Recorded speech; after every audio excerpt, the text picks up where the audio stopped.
Hey everybody, Tim and Jordan here for a not Golden Girls review. So this month of December, there is a Friday the 13th in the month of December. So as everybody's commenting, it is the Nightmare Before Christmas. So Nightmare Before Christmas, I absolutely hate this movie. Like, I really don't like it. But Jordan's favorite movie of all time. So I've commented before how like Jordan and I are complete opposites of everything. I like to drink, he likes to smoke, introvert, extrovert, so on and so forth. And like I am, obviously if you guys have watched my other reviews, I am definitely the geek of the group, of like that's who I am. Jordan hates movies, like doesn't watch movies at all. But there's something about this movie that he is like into. Like, you want to go from there? Yeah, thank you. I don't know, for the most part, it's just, I don't know why this specific movie, it's just something that I really like. I do like clay animation, so I think that's the main draw to the movie. I like a lot of the music, and it's just a really good movie. So it's not like the claymation specifically, and it's not necessarily Tim Burton specifically, although you would say you're a big Tim Burton fan, wouldn't you? Oh, definitely, I like a lot of his movies. Which Tim Burton didn't direct this. He wrote it, yes, but he didn't direct it. Yeah, his name's just kind of on it. But, I mean, I like early Tim Burton movies, like Beetlejuice, Edward Scissorhands, stuff like that. I'm not so much of the fan of the newer Tim Burton movies. But you, you would say you're a big Tim Burton fan, though, right? Oh, definitely. Is that part of the draw for you? I would definitely say it just probably has that feel. Like, I mean, I don't know. I like a lot of his movies. Just the style. Yeah, pretty much. Gotcha. So for me, I have, as usual, I have a whole list of notes. So for me, I think what takes me out of this movie is like you watch a movie and it's very slow, and you're just like, it's like just watching paint dry. It's so slow. For me, this is the opposite. I think my big problem with this movie is it's too fast. Like, this movie's only an hour and 16 minutes long. Like, it is quick. You know, that could be why I like it so much, is because someone who has a really short attention span, hey, the stuff's moving quick. You know, hey, you got this going on, you got that. Oh no, he's taking over another holiday. Boom, that holiday's already happening. So, I mean, that could very well be why I like it so much. And, I mean, that makes sense. Like, that's the thing. Like, I'm, like down for, like, let's binge watch an entire series. Let's watch a 22-minute sitcom and I'm done. Yep. So, like, if this was a TV show or a series or something like that, I feel like it would be more up my alley. But, I don't know. For me, it's too quick, too much too quickly for me. It came out October 29th, 1993, so it is slightly younger than you are. Like, the three good things that came out in 1993. The Nightmare Before Christmas, Jurassic Park, and Jordan. I didn't know this about some of the stuff. So Tim Burton originally wrote this as a poem. Like, he had come up with the idea, he wrote it down as a poem. Do you know, and the poem, he wrote the poem in like 1982. Do you know the reason he wrote the poem, or his inspiration for the poem? No, actually. So his inspiration for the poem, I work retail. I'll leave it at that. Jordan formerly worked retail.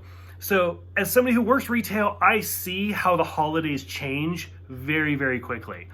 It is currently, like I said, it's February the 13th, December. Let me just tell you, we already have Valentine's Day in.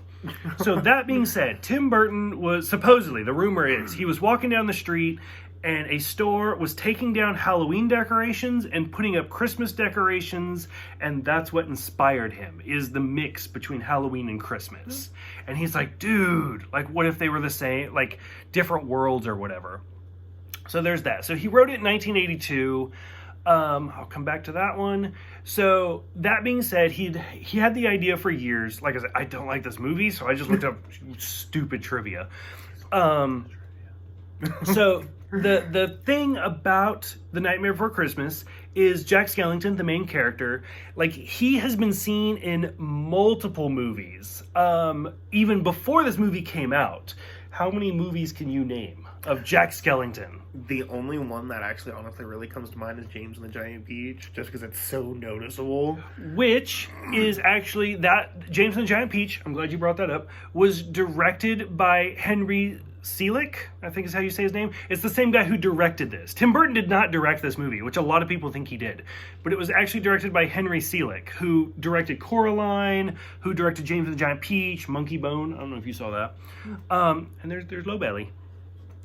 So it kind of makes sense. Like, he played the pirate captain, right? Yeah. When they're, like, under the water. Because, yeah, there's that one. Can you name any others? Honestly, that's really the only one I can think of at the moment. And that's fine. So some of these are more blatant than others. One of the big ones is Beetlejuice. So, Nightmare Before Christmas came out in 1993. Beetlejuice came out in 1988. Oh. Before the Nightmare Before Christmas. And it's when Beetlejuice like comes out of the ground as the carnival. You can see Jack Skellington as his hat. Oh. So there's that. The other big one is... It's not necessarily a shout out, but fuck, I just lost the name. Sleepy Hollow, which is a Tim Burton movie. As like he's riding through the town, you can see the scarecrow, and it has like a pumpkin head, which is kind of reference to the Pumpkin King. So those are the big ones. Now, The Nightmare Before Christmas is a Disney movie, and it's just like Mickey Mouse. If you put 3 circles together, oh, it's a Mickey Mouse reference. There's been a lot of like, oh, that's Jack Skellington. Everything from, there's a shadow of Jack Skellington in Princess and the Frog. There's a bubble that looks like Jack Skellington in Finding Nemo. Okay. Like, those are some of those, like, you're really reaching for that at that point. One of the ones is Alice in Wonderland, which is directed by Tim Burton.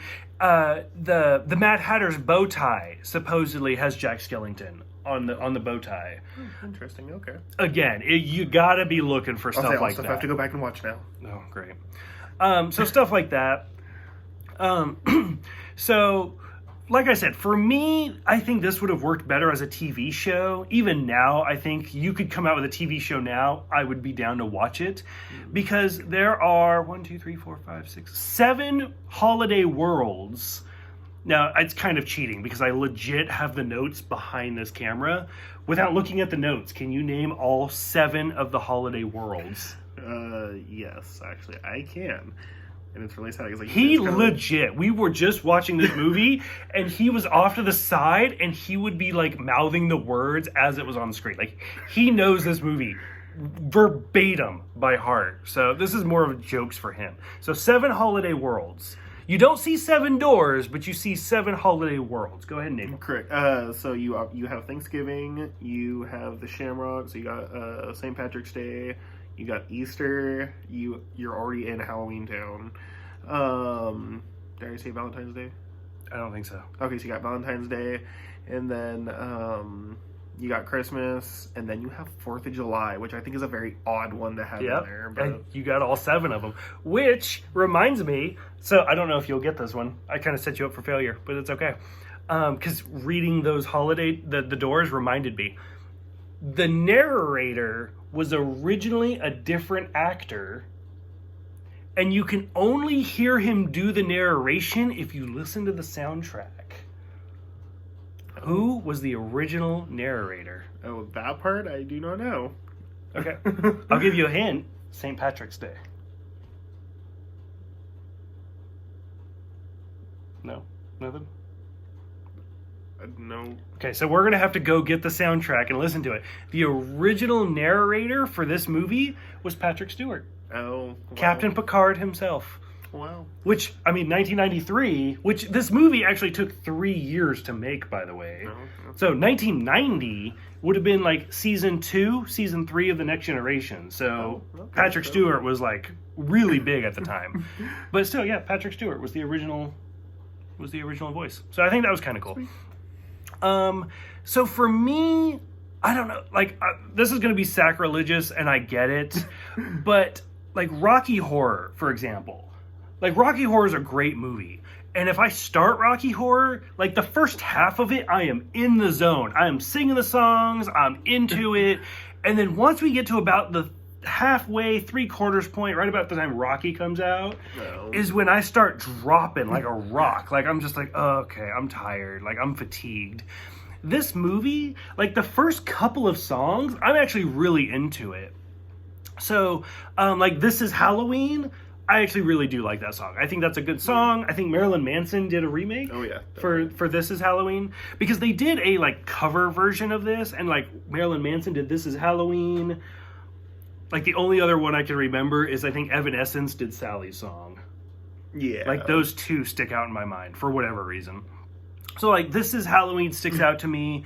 Danny Elfman is the singing voice of Jack Skellington, and Chris Sarandon, who we've met and got the autograph of, is the speaking voice, which again, Star Trek actor Chris Sarandon, is the speaking voice for Jack.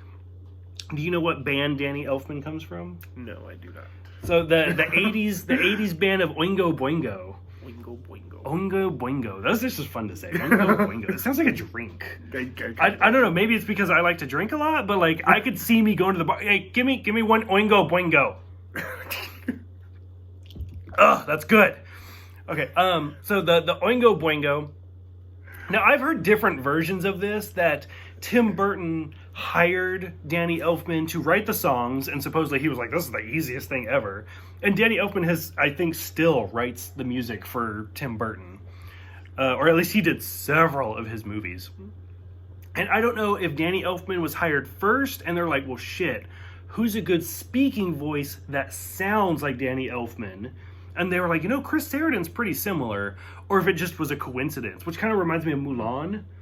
Like the speaking voice of like the main actor is the guy that Mulan falls in love with, like the guy that sings like You Must Be Swift as a Coursing River. Yeah. That guy. And then Donny Osmond ended up being the singing voice. Oh. And their voices are so similar.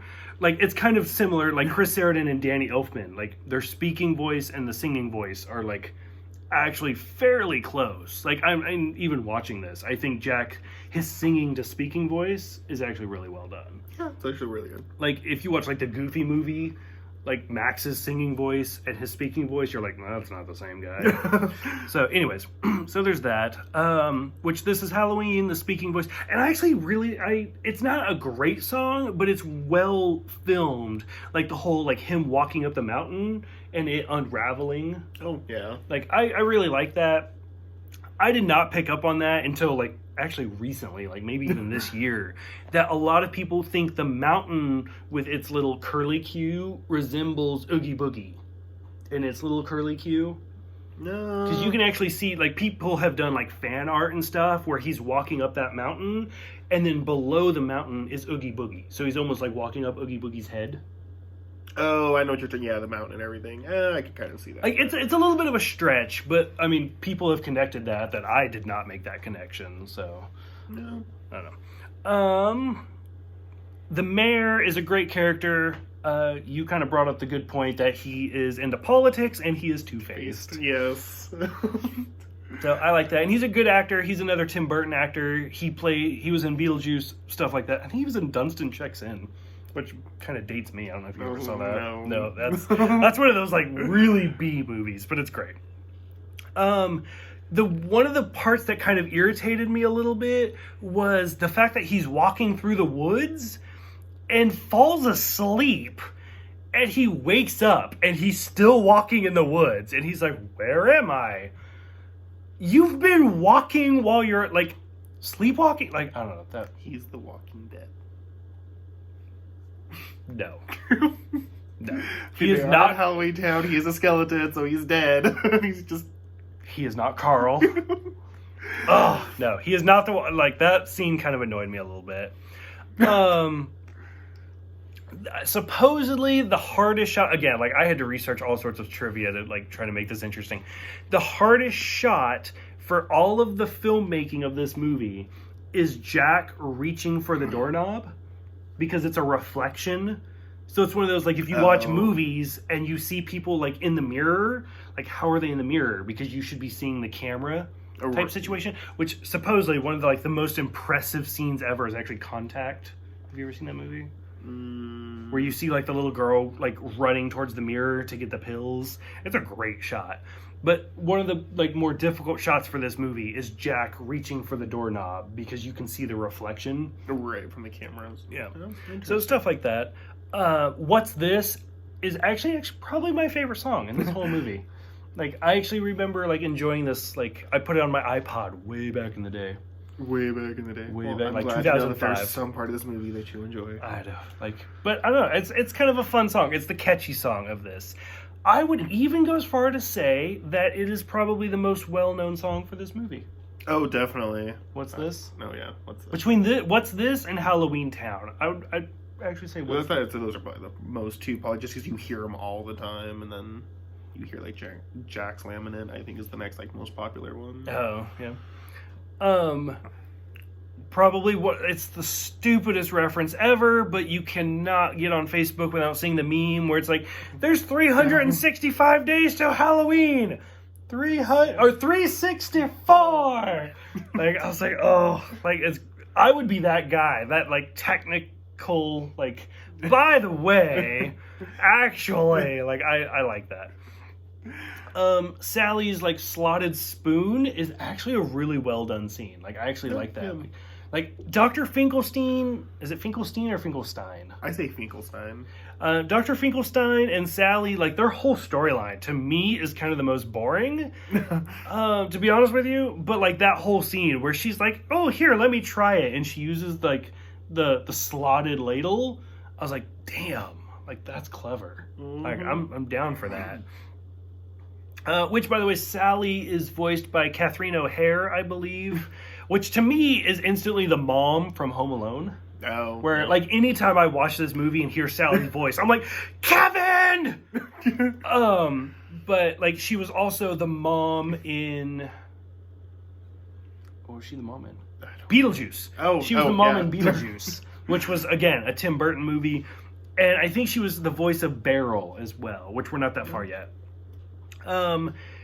So your favorite scene, explaining Christmas. Oh my gosh! Sometimes I feel like just like there's parts of that song where I'm like, this is like my job. Like, again, we're both supervisors in different professions. So yeah, so like the explaining Christmas. Yeah, I'm like, look at you guys. This is what your job is gonna be like. And then as I'm trying to explain it, they interrupt with so many kind of stupid questions, and I'm just like, if you just let me explain. If we can get through the explanation, I'm sure I'll answer your question. That's a thing. That is a real thing right there. So, yeah. So there's that. So this line, the very next line, I'm curious to see your opinion on, has been a controversial line in The Nightmare Before Christmas. I mean, I'm not going to lie. It's 2019. You can't say a fucking thing on the internet without it being controversial. It's the way it is. Jordan and I are both, like, upper 20s, early 30s. Like, I don't know. I feel like I don't get offended by anything in the world. But anyways, so this line is super controversial. They say, oh, there's Lock, Shock, and Barrel. Those are Oogie's boys. Oh. How the fuck people, like, blow that up in 2019, I don't know. The reason, I mean, I'm sure you already got the light bulb. You're like, I get it. I see where you're going with this. Is because Locke, I believe, is the devil, right? Yep. Shock is the one that's in the skeleton outfit. Nope, that's Beryl. Is it? Yep. I thought Beryl was the girl. No. Oh, okay. So Shock is the one in the witch outfit, Yes. and then Beryl is the one in the skeleton outfit. Correct. I don't even care at this point. Like I said, I don't even like this movie. So people have freaked out. Oh, it's Oogie's boys, but yet there's one in a witch's outfit. So is he transgender? Is it a boy in a witch outfit? Like, I don't know. Have you ever dissected that line and looked into it? Or, which, by the way, before I get too far, Lock, Shock, and Barrel, I don't know which one's which. I don't care. I'm sorry. I know, but I do know, because I'm geeky, one of them is Danny Elfman. Oh, okay. One of them is the girl is Catherine O'Hare, the same voice as Sally. And one of them is Paul Rubens, the voice, or the actor that plays like Pee Wee Herman. Oh, interesting. Who was Tim Burton's first movie, was Pee Wee's Big Adventure. Oh. So this was kind of his, like, hey, look at that. Which, I mean, Tim Burton did, like, Batman Returns, and Paul Rubens was the Joker, or was the Penguin's father. Oh, so Paul okay. Rubens makes, like, different appearances. Like, him and Tim Burton are actually kind of friends. So not to, like, Johnny Depp level, but so Lock, Shock, and Barrel, Oogie's boys, Like, did you ever dissect that, or do you, like, who the fuck cares? Move it Honestly, along. I'm one of those who the fuck cares kind of things. It's when it's like Oogie Boogie's boy. You could take it as he's referring to as like, oh, it's his boys, because when like Lock, Shock, and Barrel, after they talk to Jack and they run off to their little hut, you know, they already say it's their henchmen, and they basically like they have a shrine to this Oogie Boogie. So you could take it as to it's his boys, as in those are his kids, or you could take it to as it's his boys and those are just like those are his people, those are his henchmen. And I mean, so you can take it two very different ways. I agree. Like, I don't know, I'm sure I will come under fire for this, but, like, I use, like, the term dude. I was just going to say, I'm very universal. Like, I'm very universal with it, too. I'm like, hey, dude, like, don't do that. And... yeah, I don't care if you're a male, a female, what you identify as, I will call you a dude. Yep, everyone's the same in my book. I don't care what you are. But you're a dude. Yeah, so, I don't know. It's like... I don't know. That's one of those, like, it's an open can of worms. Like I said, I'm already expecting to come under fire for this review for mentioning it. But I always thought it was weird that people are like, oh, he calls them boys, so they're all three boys, so it has to be a boy in a dress. I don't know the difference between Lock, Shock, and Barrel. I just know there's a devil, a skeleton, and a girl witch.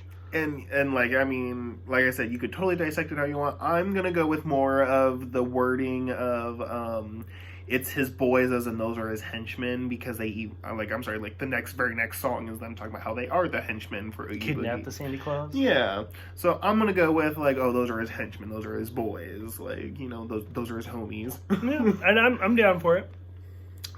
Which, my next note, Kidnap the Sandy Claus, it's a cute song. I'm down with it. Yeah, I'm okay with it. Who doesn't like a song about kidnapping Santa Claus? I mean, the Sandy Claus. Yeah, Sandy Claus. Yeah. I absolutely love the scene where Lock, Shock, and Barrel, which by the way, those three, do you get what it's a ripoff? No, I don't. It's Lock, Stock, and Barrel, which is like it's like a rifle. When you like cock a double rifle, it's Lock, Stock, and Barrel. So it's Lock, Shock, and Barrel. Anyways, when they show up and like they kidnap the Easter rabbit, like I'm the Easter bunny. The Easter bunny. Like I'm totally. What is that character's name with the axe in his head? Oh, it's. You have the pop of it. I do, and you know I don't know right now, but where it like the point. It like jumps up and he's like Bunny, like that's me. Like I'm totally this. Bunny! Like, I don't even care anything about it, but, like, that's the character I identify with, is the mindless guy with an axe in his head, so, whatever that says about me, I don't know. Wow. After that, we meet Oogie Boogie, and when Oogie Boogie kidnaps the Sandy Claus, I don't really have a bucket list to, like, per se. I've been fairly lucky, as you can, like, behind us, we have our autograph wall. Like, I've met a lot of voice actors that I really like even Chris Sarandon, the actor that plays Jack Skellington in this. But as far as, like, my bucket list goes, like, I've met Kevin Conroy, who's the voice of Batman, like, Tara Strong, who's done a lot. Cree Summer, who's done a lot. Steve Bloom, who's done a lot. Like, I've met a lot of actors that I really, really like. Oogie Boogie is played by the amazing Ken Page. If I had a bucket list, like, Ken Page would be on my bucket list. Oh, definitely. I would love to see him perform. Oh, God, it'd be amazing. And actually, like, out of all of the actors of this movie, like, let's say we didn't get to meet Chris Sarandon, like, we didn't have his autograph or anything, like, Ken Page would still be the top of the list for me. Yeah. And again, the difference between us, I am slightly older. It is what it is. I love you anyways. Oh, I love you too. So Chris Sarandon is the voice of Jack. We get it. Catherine O'Hare, Sally. So Ken Page is the voice of Oogie Boogie. A lot of people, like, if you say Chris Sarandon, again, because I don't like this movie, I think of, like, his one episode of Deep Space Nine, or he was in Fright Night. He was also in The Princess Bride, which a lot of people really like him in. Ken Page, I actually think of All Dogs Go to Heaven. Oh. Where he plays, like, the crocodile. I make fun of him, I'll admit it, and I say he plays the gay crocodile, where he's the one that's, like, in the sewer, and he's like, let's make music together. Let's make sweet harmony. Like, I love that crocodile. Ken Page is great. And then he even did, he was a drag queen in a movie. It was the Harvey Feinstein movie. What is it? I just lost the title of it. I'm sorry. I apologize for that. But, I mean, Ken Page is a great actor. He was in Dreamgirls, like, just a few years ago, like 2006 or something, which is more than a couple years ago. But anyways, Kevin Page is a fantastic actor. Like, he's the number one left on my bucket list. Like, I would love to meet. And I feel like that would be one of those, like, if he, like, was like, oh, because we live in Portland, Oregon, just the outskirts. And it's like, if he was going to the Portland or the Seattle Comic-Con, like, I feel like you and I would fight. Like, be like, oh, no, he has to sign my Blu-ray. Oh, fuck that. He has to sign my, like, All Dogs Go to Heaven. Yeah. I mean, realistically, he would just sign both, because we would pay for both, but... Oh, I was totally down to trip you and, like, run a That's marriage, right there. In case any of you are like, what's it like to be married? I would trip you. That's what it's like. So anyways, so Ken Page, if anybody knows Ken Page or he sees this, you would literally cause a fight between a married couple to get your autograph. In case you were wondering. We see Sally's song, which this is the point where, like, I am out of this movie. Like, I have, like I said, Rocky Horror, it's like where you meet Rocky. Like, by this point, we met Santa Claus, and I'm sinking fast in this movie. Sally's song, Evanescence did a good cover, I guess. Or whatever. No. Jack delivering presents. Oh, you got anything? I feel like that's a well-known scene where, like, little Billy or whatever, like, lifts the head up. Oh, yeah, and his parents, like, scream and they faint and everything. Which you never... I think Santa Claus or Sandy Claus is the only adult human that you see, like, the full head of. Like, you don't see any of the parents. Oh, yeah, that makes sense. Like, Oogie Boogie being all bugs. Like... I don't know, that one kind of confused me a little bit. Like, again, like, at this point, they're like, oh shit, we got like 10 minutes, we gotta wrap this movie up. Like, so Jack pulls the string, he unravels, he's all bugs. Was Oogie Boogie the bugs all along? Because you start hearing all of the bugs speaking individually. So was Oogie Boogie just the bugs all along? Or was Oogie Boogie an individual with bugs inside of him? I don't know. Like, maybe it's... I don't know. Maybe when he's all together, he's Oogie Boogie, but when they're separated, you know, he's something else. Like, he's just a bunch of little bugs. It's kind of like... Again, like, I'm a Star Trek fan. If you've seen my reviews, Star Trek reviews, like the Borg or something, like, together, it's the hive mind, and he's Oogie Boogie, and then individually, he's just the drones. I don't know. You have no idea what I'm talking about, but it's okay. Yeah, man, I'm gonna say, like, for the most part, like I said, all the bugs together create Oogie Boogie. The minute his skin gets ripped off, they're all individual, which makes me honestly think that, like, 'cause all the bugs are running away, and, you know, Santa Claus, he steps on one when they're running away, but, like, what about the other bugs? Like, can they reform? Yeah, can they reform? So, like, so is Oogie Boogie actually dead, or, like, it all just kind of... So that being said, I'm glad you kind of brought that up.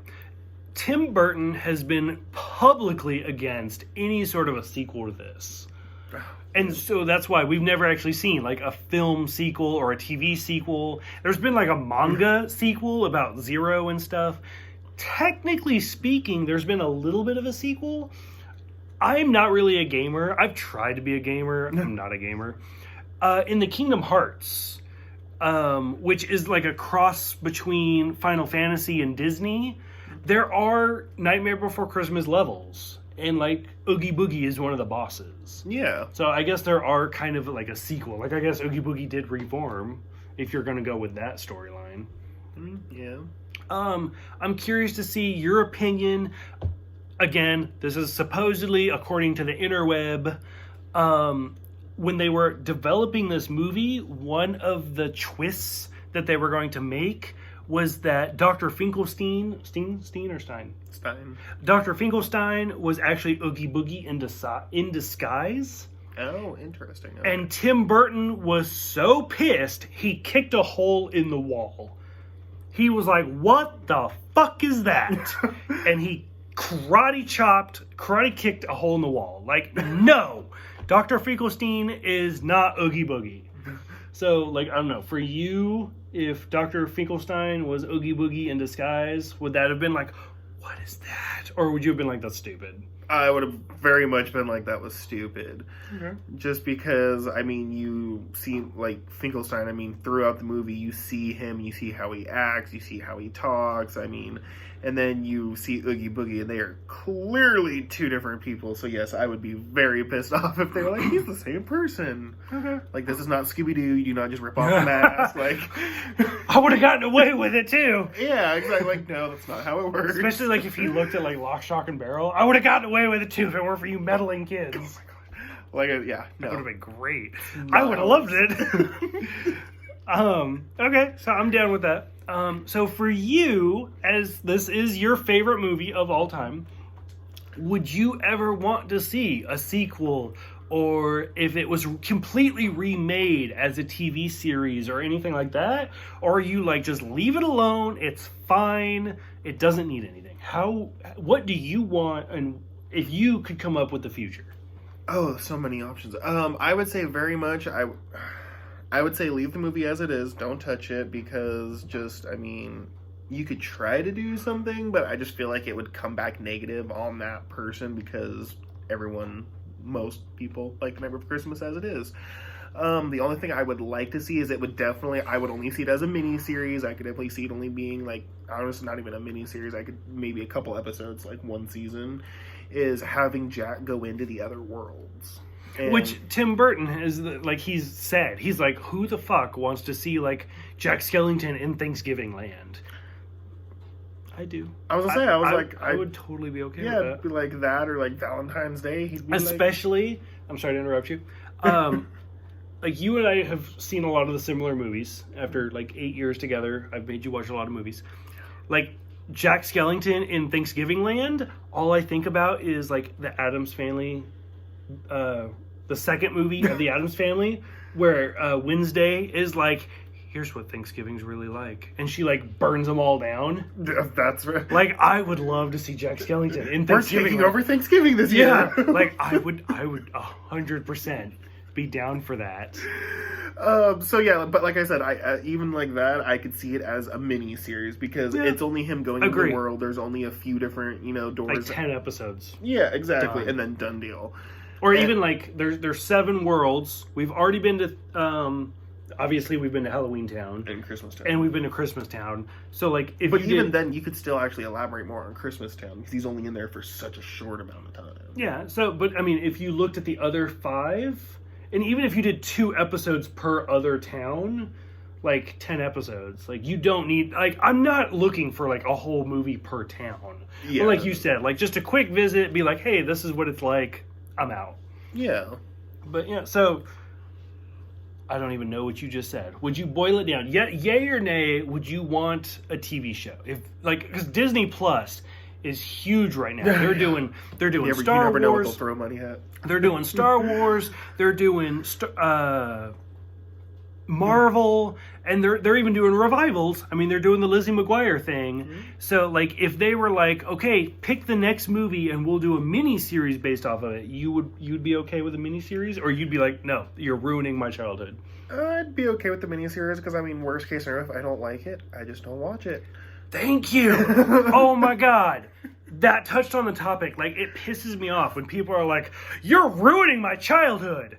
If you don't watch it, it's not ruining anything. Like, yeah, I mean, you enjoyed this movie as a child.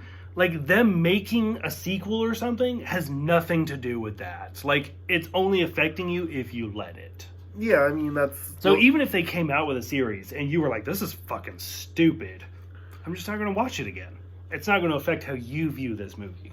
I feel, yeah, I mean, that's the movie I would watch. And then when people start talking about Nightmare Before Christmas, that's what I would reference. And then when they start talking about the TV shows, I'd be like, oh, you're talking about that piece of garbage. Well, that doesn't exist. Yeah, that doesn't exist. Like, if you want to talk about stuff that's good, then okay, great.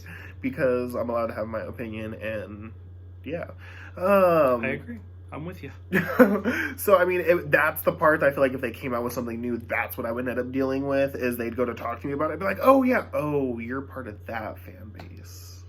And I mean, they're entitled to like it. That's fine. Yeah. But even if you don't like it, it doesn't have to affect what you grew up with. Like I said, I would just continue to watch the regular movie. Yeah, and that's what kind of irritates me, is people are like, oh, you're ruining the original. You're not touching the original. You have nothing to do with the original. Like, you're a totally separate fan base. So, I don't know. Like, I'm glad you kind of brought that up. So, overall, like I said, I want to like this movie. I really do. And I do think aspects of it are really good. And I think it's an interesting concept. It's just, I don't know, 70 minutes is a lot to, like, do really quickly.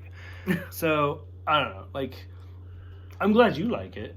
It's one of those few things that you can, like, quote backwards and forwards in Spanish and Russian and Klingon, and you're just like, I know everything about this. Yes, because I know how to speak Klingon and Russian. Exactly. I know how to speak Klingon Russian. Yeah. Yes, it's one of my favorite movies, and like I said, it's probably because it goes so quickly. I have such a short attention span. I can sit down, everything moves so quickly, and then before I know it, the movie's done, and yeah. And it's over. Just like that. So overall, I don't know. I'd be interested to see the future, because you never know where the future's going to go. But I don't know. It is Friday the 13th. It is December, so we're like 2 weeks away, less than 2 weeks away from Christmas. So it is the nightmare before Christmas. The big question on everybody's mind, is this a Halloween movie or is this a Christmas movie? Honestly, I would say it's a Christmas movie. Okay. Just because the movie, it starts after it actually starts after Halloween. 300 or 364. Yeah, so I mean, it's clearly not a Halloween movie because it literally starts with them. It's after Halloween. They're celebrating that they had a fantastic night, and then Jack goes to bed walking, and then he wakes up and goes exactly. It's the dumbest pun ever. I'm so mad at you right now. And he wakes up, and then he goes into he goes into Christmas Town, and then that's when he gets the idea to take over Christmas. So I'm gonna ultimately say it's a Christmas movie. Okay, I'll agree. I'll go with it. I don't really care either way. It's a bad movie. Any last minute thoughts? Why it's your favorite movie? What draws you to it? Your favorite character? Who's your favorite character? I would say ultimately it is Okie Boogie. Is it? Yep, it is Okie Boogie. For character, yeah, I would say other than that, I don't really have much to add. I mean, I heard you guys told me I've told you guys 1,000 times, it's my favorite movie because it's only like an hour long. So. Why is Okie Boogie your favorite character? Is it Ken Page? Like, if they had casted a different actor, do you think it would have changed your opinion? Or, like, is there something about Ken Page's voice? I'm the Okie Boogie man. I would definitely say I think it's more of the song. Yeah, it's definitely that. And then he's the villain, and then in the thing, and just... Which I do think villains are important for movies. Yeah, exactly. Like, if you have a bad villain, you have a bad movie. Which is like Aladdin or The Lion King or anything like that. Like, or even Little Mermaid. Like, Ursula, Scar, Jafar. Like, the villains are what makes the movie. Yeah. Because if you don't have a good villain, you don't have a good movie. So is Okie Boogie really the villain? Is he considered the villain for the movie? Because I feel like Jack is the anti-hero. I would say, yeah. Like, he's the one who he's the one that's like, kidnapped Santa Claus. I would say, yeah. I mean, he had like his heart in the right place. His heart. Yes. Yeah, I would say it's very in the middle because because I mean, Jack's one of those, he's like, you know what? I'm going to go steal a holiday that isn't mine. And hey, well, you know what? We know you do this every year and you take care of this all the time, Santa Claus, but guess what? We're going to kidnap you. I'm going to have children take you somewhere and I don't know where. And I don't know what's going to happen to you, but hey, you go have fun. And then after I fuck up your holiday, I'm going to come back and ask you for help. Like, yeah. He gets a little ahead of himself there. Like, he has good intentions, but the road to hell is paved with good intentions. Yeah, he's trying to find his way, and he realizes, oh shit, I was already doing what I was good at. Yeah. But, okay. So, thank you guys for watching. Thank you guys. I hope you guys had a good Friday the 13th of December. Like I said, less than 2 weeks from Christmas, so I hope you guys have a good Christmas. Anything left? Anything you want to say? Okay. So thank you guys for everything, for watching this review, and we will see you guys next time.